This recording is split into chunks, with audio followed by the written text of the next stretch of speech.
తిరిగి ప్రజలు మోషే దగ్గరకు వచ్చి, ఇదిగో మా కొరకు వేడుకొనమని ప్రార్థన చేయగా, మోషే ప్రార్థన చేసినప్పుడు నీవు ఒక సర్పపు రూపాన్ని చేసి నిలువబెట్టు, అప్పుడు దాని వైపు చూసిన వారందరూ బ్రతుకుతారు అని చెప్పినప్పుడు మోషే ఆ విధముగా చేసినట్లుగా దేవుని వాక్యములో మనము చూస్తూ ఉన్నాము. అప్పుడు వారందరూ బ్రతికినట్లుగా మనకు కనపడతా ఉంది.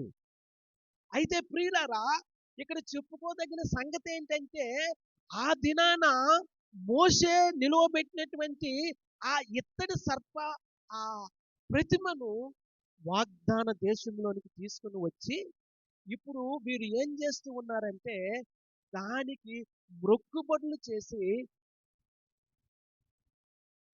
బలులర్పించి ధూపం వేస్తున్నారు.